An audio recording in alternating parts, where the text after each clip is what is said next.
Потому что крепостная, зависимая Россия воевала со свободной демократической Чечней. В 20 веке наши войнахские, чеченские и ингушские народы подверглись страшным испытаниям. Были посажены в известные столыпинские вагоны, суровую зиму и угнаны куда-то на восток, куда они и сами не знали. Вот там я и взрослел.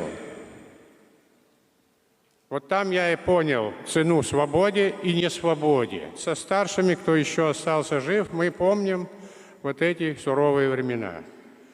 Но вы знаете, погибло 60% народа. Наши культурные ценности, памятники истории, даже в горах памятники были уничтожены. Но народ сохранил свое единство, свою моральную этическую целостность. Ничто не смогло его уничтожить. Как Солженицын прекрасно говорит об этом в ГУЛАГе, помните, да? Отличие второго несчастья, которое произошло в начале 90-х годов, в конце 90-х годов, заключается в том, что народ уже не был един. Впервые за 2 или 3 тысячи лет существования войнахского народа в него были вброшены семена раздора. Одна часть народа стала воевать с другим.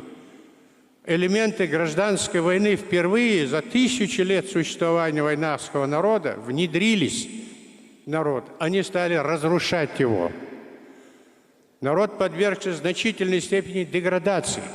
Чтобы преодолеть вот эти процессы, которые в течение 10-15 лет они развивались в обществе. Конечно, надо еще больше сплачивать единство народа с тем, чтобы вообще не то, что исчезло, чтобы не было и намека на то, что происходило. Кражи своих земляков, продажа их. Вот эти унизительные вещи, которые войнахи сотни лет отвергали с презрением. Ведь и победа в Великой Кавказской войне, 25 лет шла эта война, одна, а вся, наверное, 100 еще больше. Почему она была так долго? Потому что крепостная, зависимая Россия воевала со свободной демократической Чечней. И вот эта внутренняя свобода была разрушена вот этими людьми, которые оказались у власти. И вот с этим наследием, его трудно и описать, вот приходилось и приходится бороться.